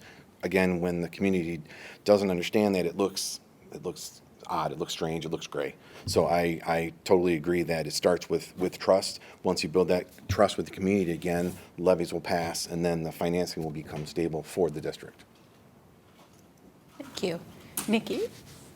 So I want to take an open approach when it comes to finances as well. I think that especially this year with these cuts looming over our heads, a lot of people are asking the similar questions, right? How much does it cost for admins? Why do we pay so much for this? I think we can do a better job of kind of laying out, and we started to just in the last few weeks, but what's that baseline? What do you have to have? Why do you have to have those? And what's the cost that's associated with those? And then kind of build upon that. There are so many times where people will say, oh, you have too many principals or too many this. Well, I don't think that we've done a great job kind of showing what are the minimums? What do they look like? What would our education look like if we take those out? If we keep this position, how many others have to go away? So I think we could do a better job just kind of laying that out. When it comes to trust, that's a huge piece of it, is we hear the decisions as the community, but we don't understand what came behind that or what put that there. So more involvement in the whys. Again, we're kind of behind the 8 ball now because we have to make these cuts and we have to do these things, but there's a lot of the community that's volunteering to discuss it, to help make these decisions. I think we can do a better job of bringing them in early and working with them, which will help kind of dispel some of those myths about what goes on behind closed doors. Thank you. Wayne? So I would say after November, it doesn't matter which way the levy goes, we're going to have some decisions that we have to make as a community and understand what those decisions look like. So we'll have to establish a financial baseline of what the district looks like after November, and then we're going to have to, from there, say, okay, what does the community want a school district or our school district to look like in the future? Because there's a lot of different answers for that, and there's a lot of different approaches for that, so being transparent about what that district is going to look like in the future then we're going to have to come up with a strategy, not only financially, but from a levy standpoint to be able to pass levies, but also make sure people understand what they're passing and they're informed about the levies, which is also important. Strategy, both financially and from a levy standpoint, is an everyday activity, and that's what the administration will have to work on. That's what the board's going to have to work on, and then you're going to have to include the community in that. And I think a lot of that has to be very human-centric, depending on who your audience is from a financial standpoint. As folks have said, there's folks that have different financial backgrounds, and I'm sure there's some people that would like to take a deep dive into the school finances, and we need to be able to communicate to them, but also need to be able to communicate to those that don't have that financial background to be able to understand that, and I think I could help with that as well. So we've got a dual strategy here that we have to accomplish after November, regardless of what happens, both financially and from a strategy standpoint. All right. The fact that we're even having this question shows that, what we have been doing isn't working, and that we do need to rebuild that trust within the community. Many community members have spoken up. They've gone to the committee meetings. They've looked at the financial reports. They've read all the reports that the school board and administrative have provided, and they still have questions. The school board needs to be able to truly answer these questions and not blow them off. People need to feel like they're heard. We have a vast variety of community members that are in different financial situations. They have different priorities, and many of them, they're looking at levies and they go, well, this is an extra cost. We need, as Perrysburg School Board, needs to be able to show them, say, this is why we need the money. This is what we need to focus on and why we need certain amounts. We need to be able to show them that we are being good fiscal stewards of the money by showing them, here's what we were going to spend, and we were able to reduce those costs, and we saved that money there. We were able to combine roles and save money over here. Or, overall, maybe we got a better purchasing agreement, and that's where we're able to save money. We need to really dig down into all of the cost and see where we can save. Thank you. So shifting gears a little bit, our second question is, how can our school district support all of our students and at the same time meet the diverse needs of individual students? And for this question, we will begin with Denise. So I am a mother. I have two children. One just started college this year. One is still at Perrysburg High School. So I've seen this firsthand. And so I think the best way to support all students is to ensure that mental health services remain a priority in our school district, that if cuts are necessary, that we keep counselors and intervention specialists on the protected list. I'm not going to air my own students' issues in order to try and protect their own well-being, but as a small family with two students in the district since 2012, I can tell you that I requested mental health services for my students for help when a close family member died, and as well for dealing with bullying brought on, in my opinion, by a poor reaction by the school district to bullying. The first incident was in 2013. I was able to get assistance through the school district fairly quickly, but the latest incident in 2023 was extremely hard to get any assistance at all. And then it was cut very short by a technology request at the scheduled time that could clearly have been handled at a different time or without my student being pulled away from the help needed with just a small amount of planning ahead of time. I have witnessed the cuts. I've witnessed their negative impact on students firsthand, so this would be a priority for me. I think we need to rebuild our extracurriculars, prioritize low-cost, high-impact programs that support leadership, belonging, and academics. I would also like to find a way to ensure budget cuts don't disproportionately affect vulnerable student groups. I would love to see a community-organized enrichment program where specific clubs, Could you repeat the question? Absolutely, Todd. How can our school district support all of our students and at the same time meet the diverse needs of individual students? Okay, I appreciate the question. I think that's an interesting question because we have such a diverse group and we're becoming more diverse as our community grows. I have a background in multiple cultures. I understand that different students have different needs, but I think the focus needs to be on safety first. We've had some incidences in the last few years that we've made the news in not negative or not positive ways. And a lot of these seem to have been issues that festered for a while that involve physical safety, which also affects mental safety. I think we need to change the system of reporting so we don't have these bottlenecks where things can go and stuck at one person. We have to have checks to make sure that at least two people are checking on these reports and it doesn't get stuck. I think that's very, very important for student safety. And finally, I think a focus needs to be on frontline classroom spending and resources, because our teachers are the front line for any of these emotional issues or these bullying issues. That's where our focus has to be with our resources and money and time. So thank you. Joe. Well, I guess I would start with the board members and finding and tuning into what the levies should be, what the community can accept and can't accept. Again, we've had all these failed levies, and it seems like there wasn't a good dial into what the community was willing to accept. I guess my concern is that if the levy fails in November and we go to something near state minimum, that we're going to lose that inclusivity. I just don't, I just think the idea is that the more we cut, the more of a disservice we do to the children. And again, there's, the concerns with the cuts. So I guess, long story short, I'm leaning towards, again, we find what we got to do to get the levies to pass, to get the funding available for our schools, and take care of the students, all of them, and continue that inclusivity. Thank you. Moving along to Nicole. So if we're going to support all of our students and the individuals, the other piece to keep in mind is that our mission statement is to ensure all students achieve their greatest potential. So this should be an everyday question. I think when we look at, let's talk about just the levy, for example, the things that are going to be cut are going to impact our ability to do that. We have to focus on, our classroom teachers have to teach. We have to keep the burden off of them when it comes to the ancillaries and the extras and the like. So we have to support those support people. That would include mental health. That would include, IEP assistance, things like that. We have to remember that for those that need the extra, we still have, 24, 25 other students in that room that are going to need that teacher's assistance. So trying to put that all on our teachers so that we can cut a few heads here and there, it can't be that simple. We have to focus more on supporting those individuals first so that we can address the extras. With us being a public school, we take everyone, and that's a fantastic thing that gives us the diversity that we want, but that also brings challenges that we have to prepare for and we have to plan for.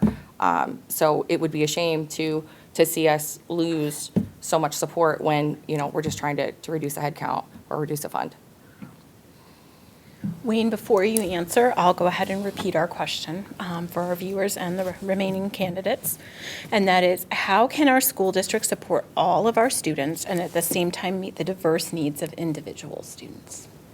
Yeah, so supporting each student isn't negotiable, right? There are certain things that are negotiable and certain things that aren't. Supporting our students isn't negotiable regardless of the situation. So again, we have to go back and decide what we as a community expect from our school district, and then what we expect from our school district, we also have to decide what the cost of that expectation is.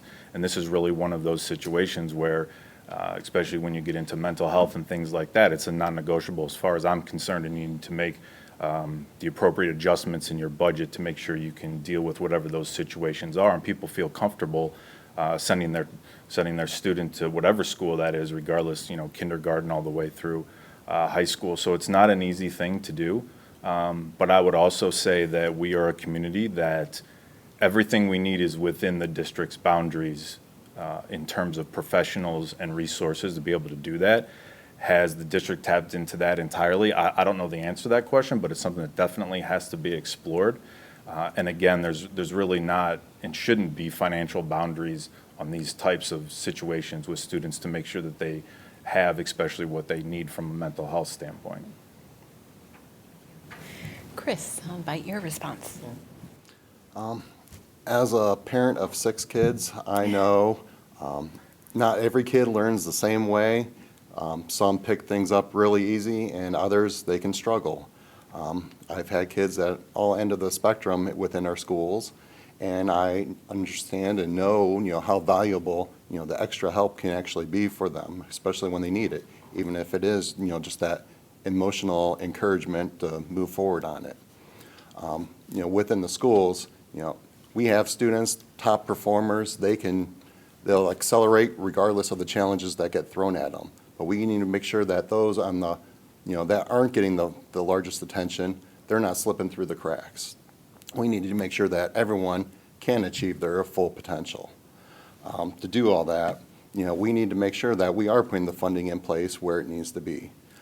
We need to focus on academics and, the things that would promote those that are struggling to do better. And that's why when we look at all our programs that we have, maybe we have programs that are doing great and they need to be fully encouraged and supported and maybe even expanded. We may have programs that, they've been around for 10 years and, maybe they aren't really achieving what their desired, their original goals were for that. And we need to be able to prioritize and move that money around to the programs where we get the biggest bang for the buck. Thank you, Chris. And finally, Sue. This is a tough question. Being a member of the current board, go back to when we first looked at what the cuts were going to be, and we had this pie diagram, and we worked from the outside in, and the target in the center, which maybe that sounds like the wrong word, were our students. That was where we wanted to go last. So we were doing all these things on the outside first before we got to things that affected students. There were some things on there, and I'm thinking of our parent liaison position that has been a phenomenal resource for our parents and our students of all levels. New parents, parents struggling, students that don't kind of fit and trying to get in. That position was initially cut. And we worked very hard at making sure that that position wasn't cut. Pupil services was getting hit kind of hard. We worked really hard to move things and pieces around to make sure that that wouldn't get cut as severely. The bottom line is that we've already cut $6 million from a student group of 5,645 students. 6 million more, where do we go? It's going to affect the students substantially. And that's where the cuts that you see now, as directed by the state auditor for us to release that, is going to be. Thank you. All right, moving on to our next question.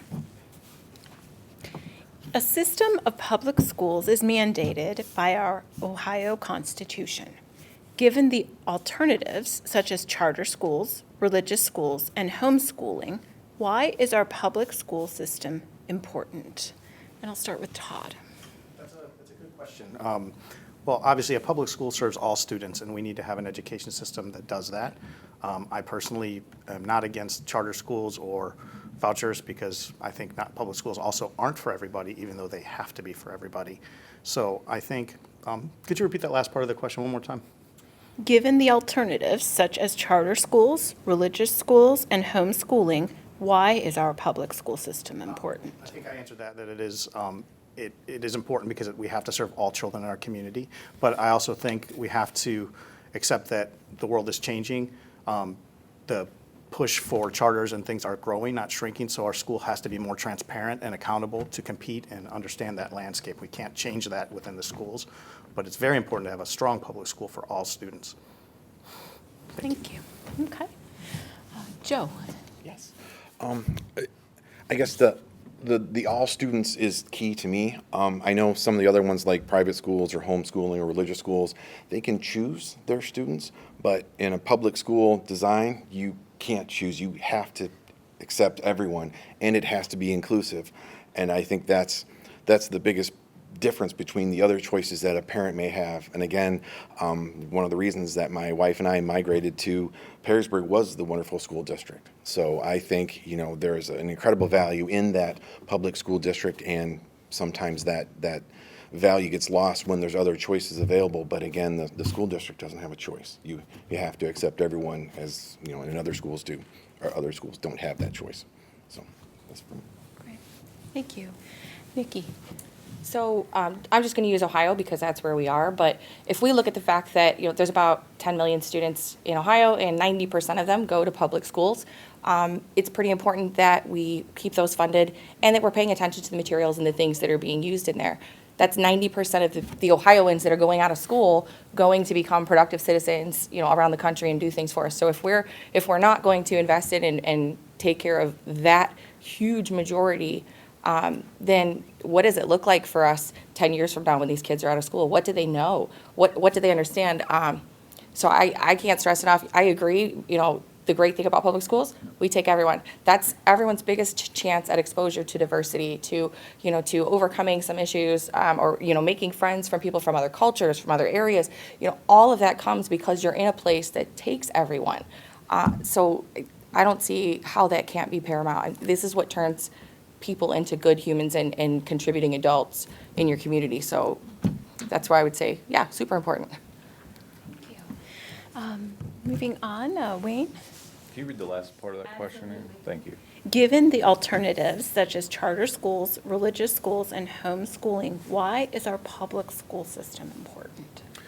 So, obviously, if you're willing to move your family into a specific district that is a public school district, and when you have all those other options, public school is important because folks move to districts that they think would be best for their children for whatever those reasons may be that are important to them. And there's probably other reasons why they don't use alternatives to public school, or there's reasons why folks use those other alternatives because it's probably what's best for their child. And who does to judge anybody for that? But at the same time, when you look at public schools, it's something that you say, gosh, we've got to all come together as a community around our public schools and the students all have to come together realizing we're all in this together as well. I mean, they elect the student council, they do things together, and they have to come together and realize how do we as a student body, more specifically in high school, want to do things because it's really their school as students, and we're just here as stewards to make sure they have what they need from that standpoint. Not that they can't get that in other schools, but it's probably a little bit more challenging when you have to do it more broadly at a public school the size of Perrysburg. Great. Thank you. Chris. First and foremost, education's the most important thing. That's why we have these schools. And when it comes to individuals and their families, they are the best to know, what's best for them, which school to go to, that will offer the best benefits for them. As the public schools, we get the people that don't go to the other schools. We have a wide variety of people that we need to educate. And they may have, they may excel, they may be struggling. So we need to be able to provide all those opportunities to them as well. What we should be doing is, instead of criticizing parents that take their kids out of our school district or use charter schools, is look at, why are these students leaving? Why are parents taking their kids out? Are we failing as a school district in these particular areas that we need to do better on? Once we do that, then we improve our overall education. And we really need to make sure that, we are providing that for all the students. And it could be additional programs that they need, or it could be just that additional help and encouragement that they need. Thank you. I'll read the question one more time for our listeners and viewers. A system of public schools is mandated by our Ohio Constitution. Given the alternatives such as charter schools, religious schools, and homeschooling, why is our public school system important? Sue. I think what our founding fathers did in creating public schools was one of the greatest inventions that they came up with. They wanted to be sure that in their class system of old, that every American would have access to a free and fair education. And that's phenomenal. When you go around the world and you see what other kind of educations and who's denied education, we don't do that here. And I think that's a wonderful thing. And I think that is one of the most important reasons to support public education, because it serves everybody. It can be there for you. Am I against the charter schools? You may think that since I'm on the board, maybe I am, and I am not at all. All three of my kids did something different. Patrick did public school all through, but he could have used one of TPS's magnet schools. My son went to a religious school and then finished in public school. My daughter went in and out, and ended up in a private school. So I just want to see a fair and balanced way as to how public schools are treated. 87.8% of Ohio students go to public schools, so the public has spoken that they like public schools. Finally, Denise. I think similarly, to be transparent, I should say, I had one student who spent, will have spent half of their K-12 education in a private school. However, they started in public school. My husband and I are both products of public schools, and we support our public schools 100%. And it is because, like everybody else said, our public schools serve all students in this country. Every student deserves an education, and every student should be provided with the best education available to them. And for most of our students, that's their public schools. The public schools provide a great area of diversity for all students. My son's in the Perrysburg Orchestra program, which is amazing, and they have a really cool program, and I'm not going to try and remember the whole name of the program, where students who may have an inability to play an instrument by themselves work with another student, and they put on the most amazing concert with these students, and it benefits all of the students, not just those students that may have an inability to perform on their own. And finally, having a student in a private school, I realize with the latest Ed Choice changes, private schools don't have to meet the same requirements as public schools. I think that's wrong. I think all schools should have to meet our state requirements. And for that reason, I think public schools should be a student's first choice. Thank you. Our final question of today for all of our candidates is, are there current school district practices or programs that should be discontinued? And are there new ones that should be introduced to better serve Perrysburg students? And for this question, we will begin with Joe. That's a tough one. So are there current, can you read that again, please? Yes, it's long. Are there current school district practices or programs that should be discontinued? And are there new ones that should be introduced to better serve Perrysburg students? Well, I can't say, I don't know how I can answer that one. Are there current practices? So I would say the only thing that I would, and I know we've talked about transparency a lot, that would be one item, I mean, as a district, and I think it would start with the school board, would be to work on transparency again so the community can understand, again, why the cuts are going to happen. And I really love Sue's example of that target and, you know, working outside basically outside the group you don't want to impact, which is the students, which is why I'm here. I mean, my two boys in the district, and my goal is to, you know, do what we can for the students and find a way to not impact them. And I unfortunately believe that if the levy doesn't pass, there is no choice, they will be impacted. But as far as new practices, I don't have any that I could recommend for that, other than increasing transparency and finding a way to build that trust again with the community. But like I said, I don't have a good answer for that. Nicole? So for a practice that I think we could improve upon, I will just say, working through the community and listening to what people are concerned with, there's a lot of hesitation to speak out if you are employed by the district to talk about things that could be improved, just for fear of, you know, maybe being interpreted incorrectly, being treated a little bit differently because of it. I, as a parent, and I'll talk about this later, but as a parent, you can look at your kids and tell them that you love them, and you can also say, I need you to do a little bit better. And that's okay, it doesn't change, but we have to get better at making that a safe environment for our staff, for our you know, outlying members, people that are just, you know, anything to do with the schools, feeling like they can have that say and work through those things to get us better.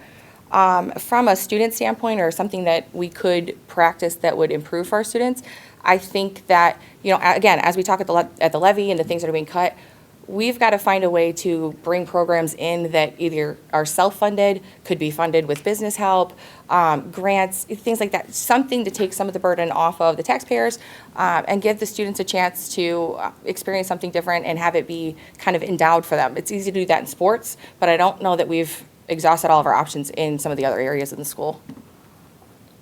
Great, thank you. Wayne?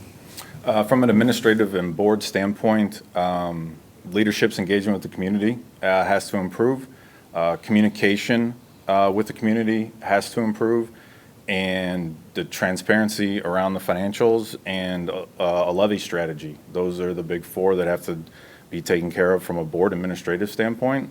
The community's already said that. That's public in what a consultant report that was issued earlier this year that the district paid for. So that's not a secret to anybody. That's a public report. From a student standpoint, AI and data is changing the world. We've got to change our curriculum around those things, just like every business is doing today. Now, what does that mean? Does it mean everything's AI and data in the district? Absolutely not. Does it mean you remove things because of that and put all your eggs in the AI and data basket? Definitely not. What that means is we have to evaluate all of those things on a regular basis, right? This isn't put something in and then say it's there forever, but it also means we need to adjust because everybody's going to be required to do that as things relate to AI and data. So we've got to be able to do more than one thing at a time, and it starts with both leadership and administration, and then also from a curriculum standpoint. Chris, I'm going to repeat the question for the benefit of our viewers and the subsequent candidates before asking for your response. The question is, are there current school district practices or programs that should be discontinued? And are there new ones that should be introduced to better serve Perrysburg students? All right, I would say in general, there probably are plenty of programs and policies that should be discontinued, and there's probably plenty that should be implemented in. And that's part of the whole process of continuous improvement. You're always continuously evaluating what's working and what's not working and what we can do better. You know, we have 5 stars on our report card, that's great. You know, we should look at not just settling there, but how can we do things better? How can we improve the education for all the students? You know, as I said, there's probably some that are still struggling. How can we improve it for them? You know, and to get more specific, you know, what policies can we probably improve on? It would probably be, you know, the communication aspect of it. We have people that raise questions and they're not getting their answered correctly or, you know, enough so that they no longer have those questions. And like most teachers have said that, you know, it's one thing to learn something, you can study it, you know it, but until you've actually been able to teach it for someone else to fully understand it, you don't really understand it well yourself. We need to get to that point where whatever questions come up, we can answer it so that the person asking it is satisfied with it. Thank you. Moving on, Sue. Okay, this one actually gave me chills at the beginning because I had really no idea, and I've been coming up with things. Our current programs and practices, I think we've added a lot recently, especially over the last year. We do highlights of our board meetings because oddly, some people don't want to sit through a 4-hour board meeting. I don't understand that.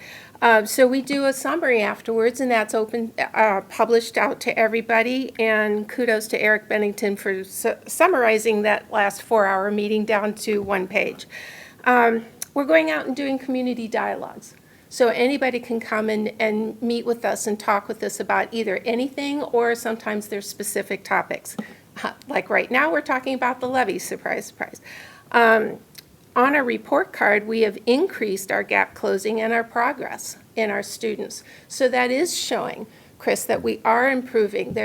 Every time we did well, thank you, every time we did well, that was always the next question. What can we do better? Where can we go from here? Never satisfied with a 5-star. We want to keep it and improve. So that's always been a goal. One thing I would like to see is that our report hotline was removed, basically because we couldn't keep its confidentiality. I would like that back on there with a clear verification that it can't be guaranteed confidential. Thank you, Sue. Denise, I now invite your response. Okay. I'm going to try not to go down a rabbit hole. So I already mentioned in a previous answer, I think we need more mental health resources for our students, whether that's mental health professional, additional supportive teachers, and more availability for the resources that are there for the students to be able to access them and get the help they need. I also think, coming from IT and as a parent, I have way too many logons to different technology for this school system for me to be able to keep track of my kid. I shouldn't be logging into one system to look at their grades, and then magically at the end of the semester, the grade is different in a different system. So I think we need to evaluate our technology spending, focusing on essentials that directly support learning outcomes. And finally, as a book nerd, it saddens me that our final certified librarian in the district, I believe, is retired last year, and that we have cut libraries out of our schools. And I think we did not thoroughly evaluate what that is to students and what a library means to students and the support librarians give to our teachers and students. And I think we should reevaluate that as well. And finally, Todd. I think this is a great question. I think we often, as a district, mistake more with better. I'm often told, well, we've got this way we can make, this way we can make, we've got listening sessions, we've got this. But that doesn't necessarily mean better. We need a way to make sure the community feels engaged and that we can measure that. There are many tools now that are available to measure engagement online and in person. I think that that's something that we have to do better. I also think we need to find a way to better engage with the community who wants to support the schools. I've heard way too many stories of groups trying to help and being told there's a rule or something that prohibits their help. We need to find ways around that. I'll give you an example. The 6th grade overnight camp was canceled out of the blue 2 years ago, or maybe last year. I know I and many parents reached out to the school and asked, is there any way we can keep this tradition from the last how many generations have done this alive? And we never got follow-up. So I think we have a proud community, and we have to be willing to engage and not demonize each other if we have disagreements. But I think we can do that better, and I think we have to have the tools and to be able to measure the engagement rather than just create more ways to engage. We have to be able to measure, is this engagement effective and working? And we'll know that's the case when we start passing levies without these massive fights. Thank you. All right, that concludes the Q&A portion of today's event. I now invite each candidate to provide their closing remarks. And again, we'll do that in the opposite order of the way that I read the bios. So that means we'll start at the right, and we'll begin with you, Todd. First of all, I want to thank everybody here who's running. I had no idea what a challenge this would be and how scary it would be doing it, but I appreciate it. I'd also like to quickly mention that I also have 2 dogs, which I didn't mention in my bio, so my wife doesn't get mad at me when she sees this recording. Listen, I moved back here 6 years ago, but I didn't grow up here, but my grandmother did, and I spent a lot of time here. I stayed here to be in a good school for my children. I think everybody up here is running because they care, and I think that's something we need to remember. But I do think the district needs to focus more on communication and doing better, rather than just saying, oh, we got 5 stars and oh, we're below the average. We need to talk more about how we can do better, how we can fulfill our mission. That needs to be, a lot of people mention this, that needs to be brought up every day. Our mission needs to be brought up every day. Every decision needs to be run through our mission, and I think we need to do more of that. And I wanted to say thank you all for letting me come here and speak today and letting us all speak and giving us a way to engage with the community. I truly appreciate it, and I'm really proud to be here. Thank you. Thank you, Todd. Denise. And I'd like to reiterate Todd's thank you to the League of Women Voters for holding this forum today. This is a long day for you guys. Thank you for being here. And thank you also to all the candidates for stepping up and running. I know this is obviously I'm doing it too. This is tough, and this is a really tough year to be doing this. And there's a lot of negativity out there, so I just want to thank you all for coming and providing your thoughts and plans for the future. So as a business owner, I understand how to manage budgets, set long-term goals, and make decisions that balance vision with practical realities. As a parent in the district, I see firsthand the strengths of our schools and the areas where we can improve.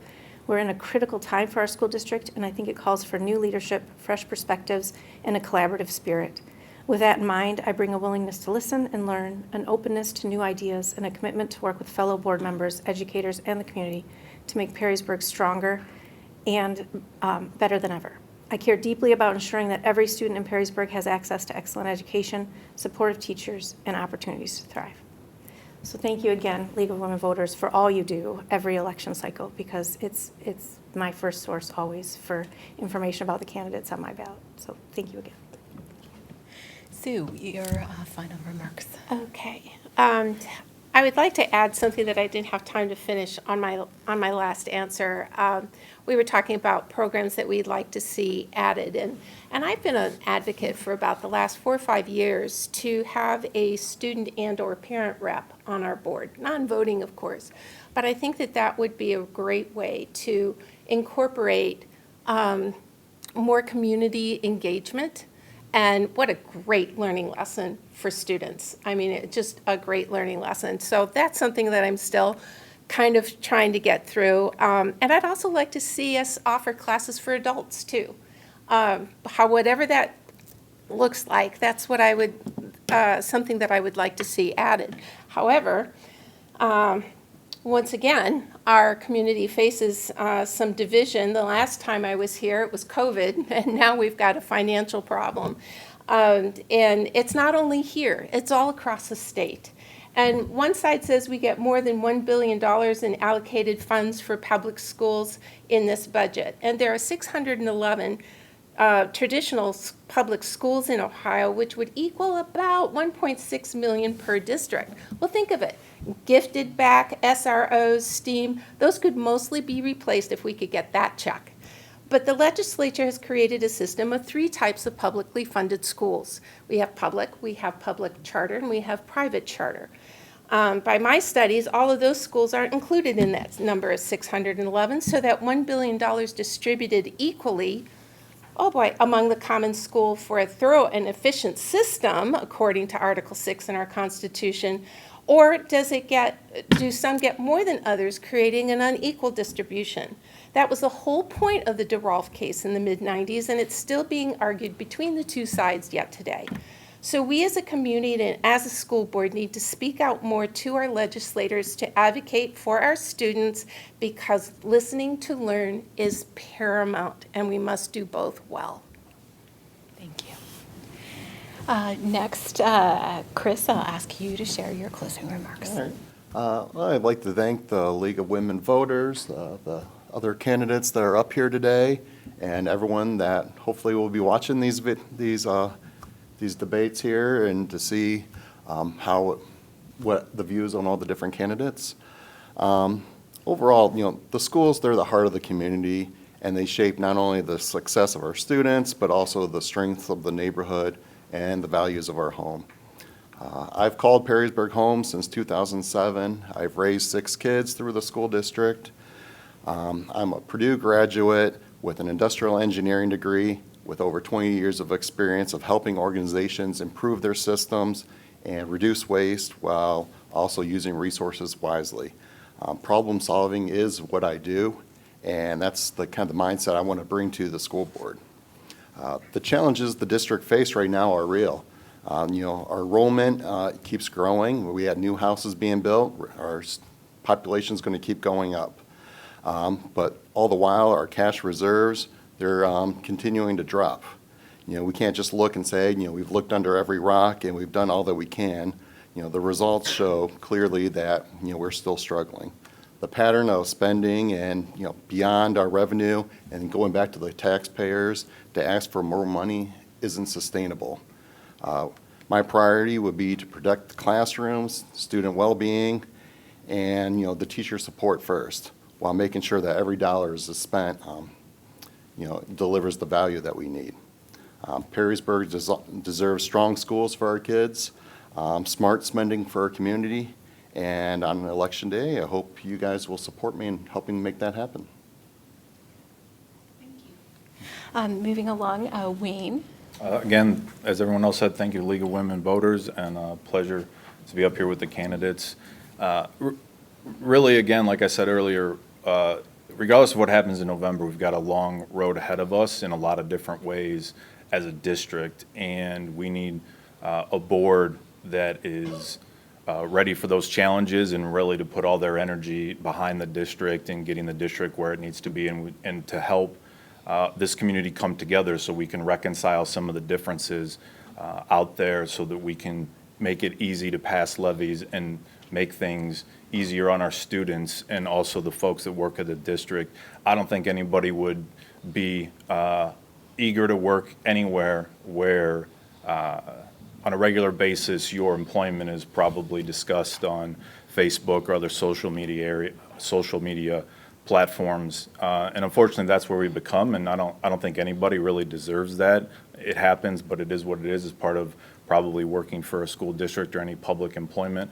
But I think we have everything that we need within the boundaries of the school district. We just have to come together and come to resolution in terms of what our district looks like.